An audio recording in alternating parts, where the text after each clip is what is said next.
Alors, il faut dire que Sylvia Bongo Valentin, elle percevait un salaire de superstar, sans le moindre effort, avec son fils.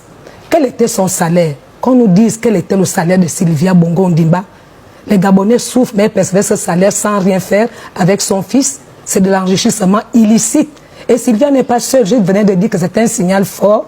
Ceux qui ont détourné, pendant que les Gabonais ont faim, et ils détournent l'argent, ils vont tous suivre Sylvia Bongo Ondimba.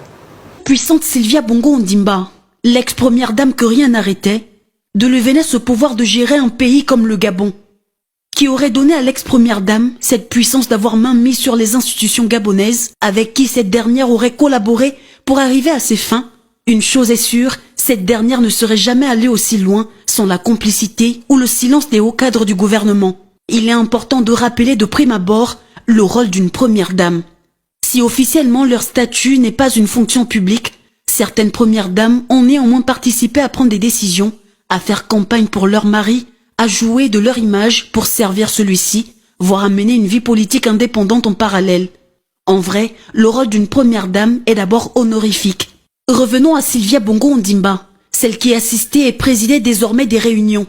En février dernier, elle aurait présidé la task force du programme Gabon Égalité, en présence de l'ancien premier ministre de l'époque, Alain-Claude Bilibinze. Sylvia Bongo Ondimba aurait également inauguré un centre médical sous les applaudissements des ministres en charge de la santé et de l'éducation. L'absence d'Ali Bongo Ondimba était relevée à chaque fois par l'ex-première dame.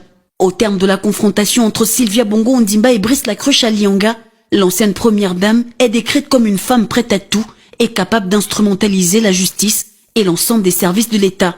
Mais aurait-elle réellement pu y arriver sans la complicité ou le silence des hauts cadres du gouvernement? Certainement pas. Certains membres du gouvernement déchu auraient donc totalement laissé faire Sylvia Bongo Ondimba sans s'inquiéter des conséquences de ses actes.